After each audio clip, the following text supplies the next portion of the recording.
Halo, pada video ini saya akan melanjutkan topik pembahasan hukum ketenagakerjaan kita sebelumnya.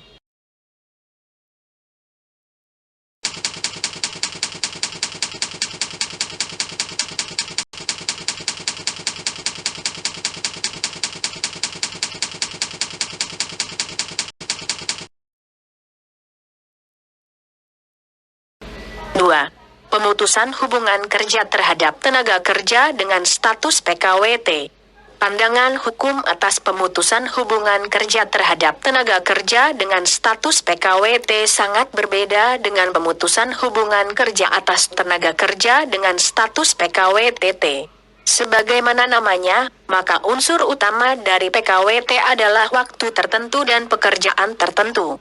Waktu tertentu adalah terkait jangka waktu kontrak pada perjanjian kerja, sedangkan pekerjaan tertentu adalah tentang pekerjaan apa perjanjian kontrak dimaksud dibuat.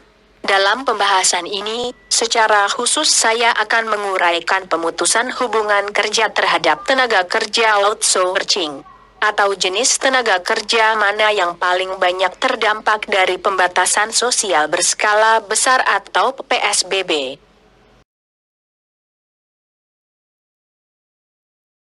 A. Dasar Hukum 1. Undang-Undang Nomor 13 Tahun 2003 tentang Ketenagakerjaan. 2. Keputusan Menteri Tenaga Kerja dan Transmigrasi Republik Indonesia Nomor 100 Menvi 2004 tentang ketentuan pelaksanaan perjanjian kerja waktu tertentu. 3. Perjanjian kerja waktu tertentu atau PKWT.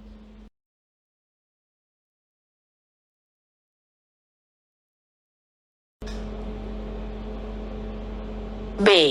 Analisa dan pertimbangan hukum, yakni Pasal 56 Ayat 2, Undang-Undang memberikan definisi perjanjian kerja untuk waktu tertentu, yakni berdasarkan atas jangka waktu atau selesainya suatu pekerjaan tertentu.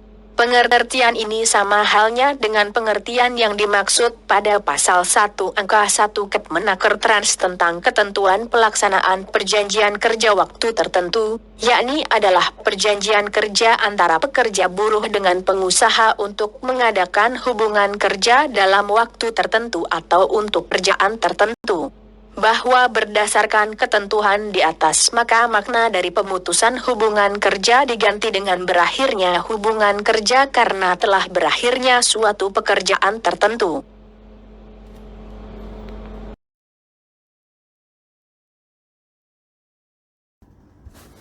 Hal ini didasarkan pada Pasal 61 Ayat 1 Undang-Undang Ketenagakerjaan. Perjanjian kerja berakhir apabila 1. Pekerja meninggal dunia. 2. Berakhirnya jangka waktu perjanjian kerja. 3. Adanya putusan pengadilan dan atau putusan atau penetapan lembaga penyelesaian perselisihan hubungan industrial yang telah mempunyai kekuatan hukum tetap. Atau 4. Adanya keadaan atau kejadian tertentu yang dicantumkan dalam perjanjian kerja, peraturan perusahaan, atau perjanjian kerja bersama yang dapat menyebabkan berakhirnya hubungan kerja.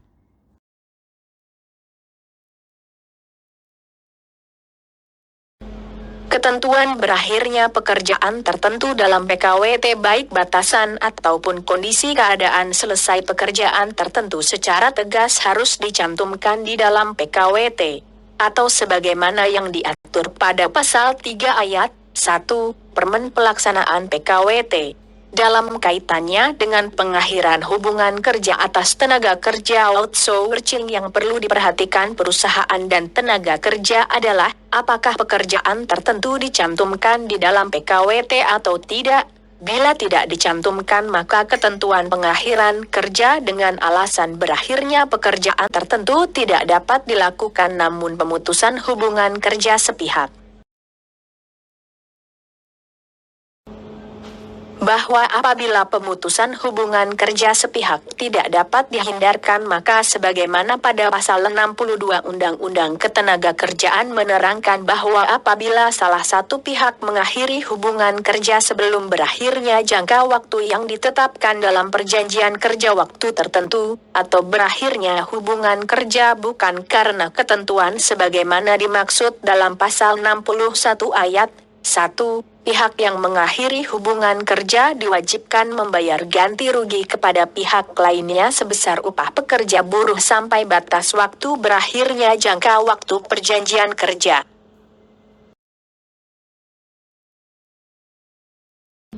C.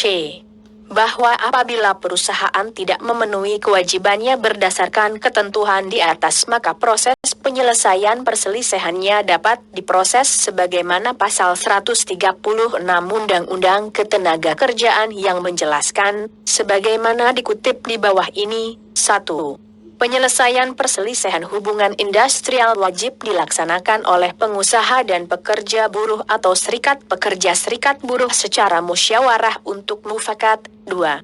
Dalam hal penyelesaian secara musyawarah untuk mufakat sebagaimana dimaksud dalam ayat 1 tidak tercapai, maka pengusaha dan pekerja buruh atau serikat pekerja serikat buruh menyelesaikan perselisihan hubungan industrial melalui prosedur penyelesaian perselisihan hubungan industrial yang diatur dengan undang-undang.